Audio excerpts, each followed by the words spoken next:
जय हिंद दोस्तों। आज हम लोग समझेंगे विकास की माप और संकेतक।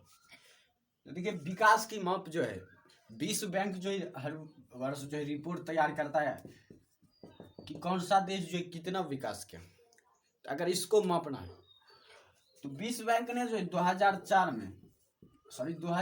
में जो इन्होंने जो प्रति व्यक्ति आय और राष्ट्रीय आय का जो है उपयोग किया था। विश्व बैंक ने जो है 2006 में प्रति व्यक्ति और राष्ट्रीय आय का उपयोग किया था, जो किसी भी देश को जो है विकसित या अर्धविकसित या अविकसित और विकासशील देश की श्रेणी में रखने के लिए। तो इन्होंने जो है 2006 में जो इन्होंने प्रतिवेदन किया, वर्ल्ड डेवलपमेंट रिपोर्ट जो इन्होंने तैयार किया था। तो वर्ल्ड डेवलपमेंट रिपोर्ट तैयार करने में जो है ये इन्हीं की मदद लेता है, प्रति व्यक्ति आय की और राष्ट्रीय आय की। ये दो चीजों की मदद लेता है। विश्व बैंक जो है world development report WDR world development report तैयार करने के लिए जो है ये दो ही चीज का प्रयोग करता है, प्रति व्यक्ति और किसी भी देश का राष्ट्रीय आय। और 2004 में जो है विश्व बैंक ने जो है जिस देश की प्रति व्यक्ति है जो 4,53,000 से कम थी, जिस देश की प्रति व्यक्ति है 4,53,000 से अधिक थी, 4,53,000 से जिसकी अधिक थी प्रति व्यक्ति है, उसको विकसित देश में रखा गया। और जिसकी प्रति व्यक्ति है 37,000 थी, जिसकी प्रति व्यक्ति है 37,000 या इससे कम थी, उसको जो है विकासशील देश की श्रेणी में रखा गया। तो ये जो है 2004 की रिपोर्ट थी। WDR जो है 2004 में जो विश्व बैंक ने जो विकसित और अविकसित देश को जिस श्रेणी में रखा था, तो 4,53,000 से अधिक जिस देश की प्रति व्यक्ति आय थी उसको जो विकसित देश में रखा गया, और 37,000 जिसकी और या इससे कम 37,000 या इससे कम जिसकी प्रति व्यक्ति आय थी उसको जो है अविकसित देश की श्रेणी में रखा गया। और उस समय जो हमारे देश भारत का जो प्रति व्यक्ति आय था वो था 28,000। वो प्रति व्यक्ति आय था 28,000। तो 2004 में जो प्रति व्यक्ति आय हमारा था वो था 28,000। उसके बाद जो ये जो सारा जो प्रति व्यक्ति आय, ये वार्षिक प्रति व्यक्ति आय, ये जो एक वर्ष के लिए, एक वर्ष में कोई भी व्यक्ति या किसी भी देश के नागरिक का औसत आय जो होता है, तो ये जो वार्षिक प्रति व्यक्ति है, तो देश का जो हमारे देश भारत का जो प्रति व्यक्ति आय था 2004 में वो था 28,000 प्रति वर्ष। और हमारा देश जो विकास किया 2012 में, जब फिर WDR ने जो रिपोर्ट तैयार किया था विकसित और अविकसित देश के श्रेणी में, तो उस समय भारत का जो प्रति व्यक्ति आय था 28,000 था।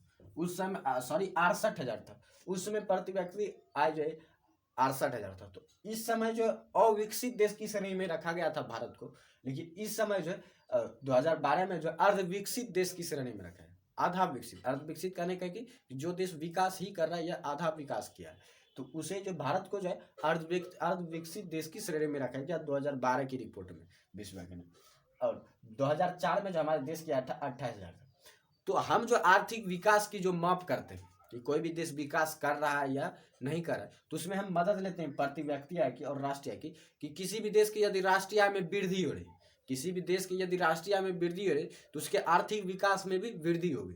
तो लेकिन ये वृद्धि होगी तो ये आवश्यक नहीं है, क्योंकि इसमें एक चीज जुड़ा हुआ है, वो होता है जनसंख्या दर या जनसंख्या में वृद्धि दर।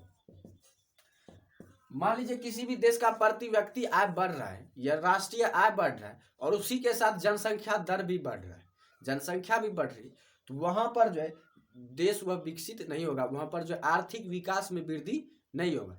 क्योंकि जब आर्थिक विकास तभी होगा, मान लीजिए कि हम अगर 4 रोटी खा रहे हैं, अगले दिन जो हमें 6 रोटी खाने की पावर आ जाए, या हम जो हमारे घर में जो है 6 रोटी का जो पर्याप्त साधन आ गया, फिर अगले दिन मान लीजिए 8 रोटी बनाने का पर्याप्त साधन आ गया हमारे पास। इस तरह से हम बढ़ रहे हैं और खाने वाले सिर्फ हम हैं एक। लेकिन फिर जो है मान लीजिए हमारी जनसंख्या में वृद्धि होगी, कि मान लीजिए कल अगर 8 रोटी हो गया हमारे पास, तो अभी मान लीजिए हम अकेले थे तो 6 रोटी खाते थे, कल हो जाएगा 8, और उसमें भी हम मान लीजिए 2 लोग हो गए, तो हम 2 लोग हो गए, तो वहाँ पर जो हम 4 ही रोटी खाएंगे वहाँ पर जो साधन में वृद्धि हुई, क्योंकि अभी हमारे पास 6 रोटी का ही पर्याप्त साधन है, लेकिन कल 8 रोटी का पर्याप्त साधन होगा। लेकिन वहां पर जो है पर्याप्त साधन है लेकिन जनसंख्या में वृद्धि हो गई और हम जो है 1 के बजाय 2 हो गए, तो वहाँ पर जो हम 6 रोटी खाने के बजाय 4 ही रोटी खा रहे, तो वहाँ पर जो हमारा विकास और घट ही गया, बढ़ा नहीं। साधन बढ़ गया लेकिन विकास नहीं बढ़ा। तो यहाँ पर जो वही कह रहा है कि राष्ट्रीय आय में वृद्धि होने से जो देश के आर्थिक विकास में वृद्धि का संकेत नहीं मिलता है। संकेत हमें देता है तो वह जनसंख्या में वृद्धि दर, कि किसी भी देश में जब राष्ट्रीय में वृद्धि हो रहा है, जनसंख्या दर या जनसंख्या वृद्धि स्तर जो वो जो सीमित है, तभी जो वह देश विकसित देश की श्रेणी में आएगा। यदि किसी भी देश की राष्ट्रीय आय की वृद्धि दर जो जनसंख्या में वृद्धि दर से अधिक है, तभी जो वह देश का आर्थिक विकास में वृद्धि होगा। यदि मान लीजिए किसी भी देश की राष्ट्रीय आय में वृद्धि दर जनसंख्या में वृद्धि दर से कम है, जनसंख्या में वृद्धि दर से कम है, तब जो वह देश विकसित नहीं कहलाएगा या उस देश का आर्थिक विकास नहीं होगा। तो इसलिए जो यहाँ पर हमें जो समझना है, किसी भी देश का जो आर वाई जो होता है, एक होता है आर वाई और एक होता है आर पी। तो आर पी जो है हमेशा जो है, ये हो गया आर पी जो है, आर पी हो गया रेट ऑफ, ये जो है ये है रेट ऑफ जो प्रति व्यक्ति है, ये जो रेट ऑफ हो गया राष्ट्रीय, तो ये हो जाएगा राष्ट्रीय, ये आर वाई है राष्ट्रीय और ये आर पी है जनसंख्या दर, ये आर पी हो गया। तो मान लीजिए कि जनसंख्या दर जो है राष्ट्रीय आय जो है वृद्धि तभी करेगा जबकि जनसंख्या दर में आरपी से ज्यादा बड़ा होगा, जो अब आरपी से ज्यादा बड़ा होगा आर वाई।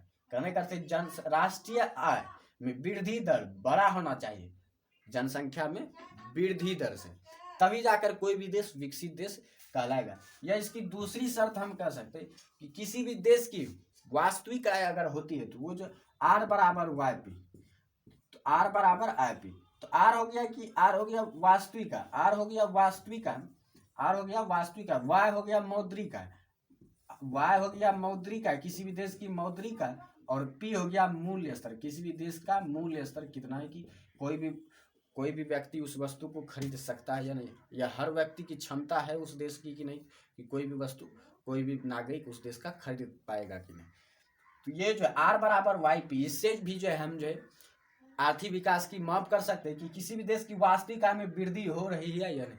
अगर आर में वृद्धि होगी तो हम कहेंगे कि आर्थिक विकास हो रहा है, अगर नहीं हो रही तो हम कहेंगे कि नहीं हो रहा है। तो इसलिए आर्थिक विकास को मापने के लिए जो राष्ट्रीय आय और प्रति व्यक्ति आय का जो प्रयोग हो रहा है, या हम प्रति व्यक्ति आय या राष्ट्रीय आय की तुलना करके जो है किसी भी देश की तुलना कर जो हम पता कर सकते कि किसी भी देश का जो है आर्थिक विकास हो रहा है या नहीं हो रहा है। लेकिन उस साथ में जो लेके चलना है वो है जनसंख्या वृद्धि दर। जनसंख्या वृद्धि दर को जो हमें साथ में लेके चलना होगा, नहीं तो जो है अगर हम सिर्फ ओनली प्रति व्यक्ति आय देखेंगे या ओनली हम अगर राष्ट्रीय आय देखेंगे तब जो हम उससे सटीक जो है ये नहीं बता सकते कि वह देश आर्थिक विकास कर रहा है या नहीं कर रहा है।